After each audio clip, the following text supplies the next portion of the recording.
Good evening, I'm Kelsey Middleton, and I'm reporting live from my very, very, very official and professional newsroom, also known as my bedroom. And if you're wondering, this is my 6-month-old niece, Lenora.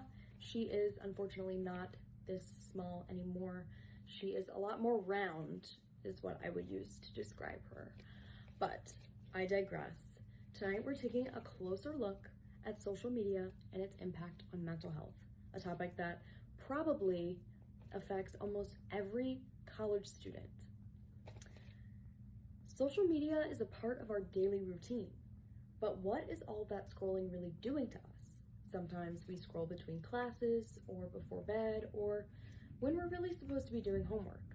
So I took a look at 3 recent surveys to tell you what's really going on. Let's start with the 2025 survey by Anderson and Park. They surveyed college students to understand how mental health and social media influence students' willingness to use teletherapy. And if you're wondering what teletherapy is, it's just therapy, but online. Students who understood mental health were more open to using teletherapy, and social media helped encourage that. That means when students saw accurate mental health information online, it didn't make them feel anxious or overwhelmed. Instead, it made therapy feel more normal, more accessible, and less intimidating. So in this case, social media wasn't the villain. It was actually a tool that helped students recognize when they needed support and feel comfortable seeking it. But of course, not everything online is positive. Another study looked at how college students used Reddit during the COVID-19 pandemic, a time when stress was at an all-time high. Researchers Garcia and colleagues analyzed thousands of Reddit posts from students, and their results were honest, sometimes brutally honest.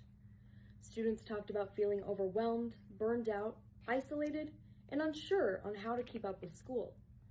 But here's the important part. They weren't just venting, they were supporting each other.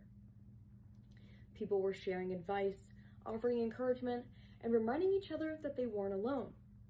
Even though the emotions were heavy, the community aspect of social media helped students cope.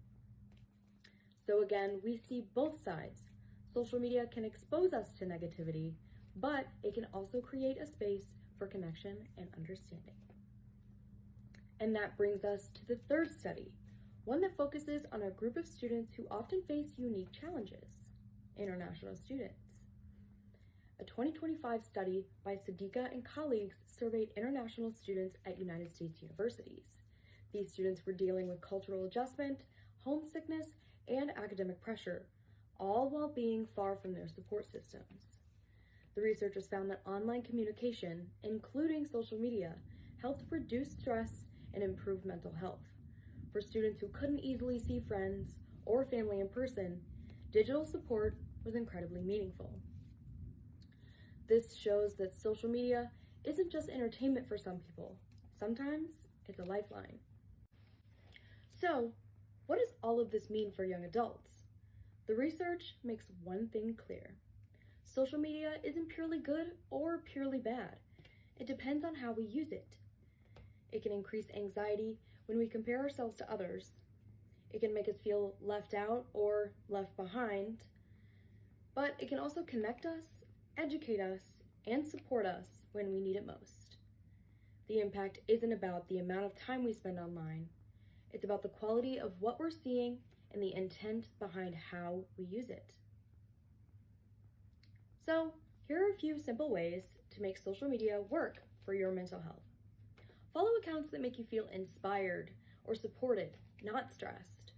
Remember that posts are curated. People show their best moments, not their real lives. Take breaks from scrolling when you start to feel overwhelmed. Use social media to connect with people, not compare yourself to them. And if you're struggling, look for mental health resources because they're out there and they're more easier to access than ever. Social media is a huge part of our lives, and it's not going anywhere. But understanding how it affects us gives us the power to use it in a healthier, more intentional way. The studies I mentioned are linked in the description if you want to learn more. I'm Kelsey Middleton, reporting live from my bedroom.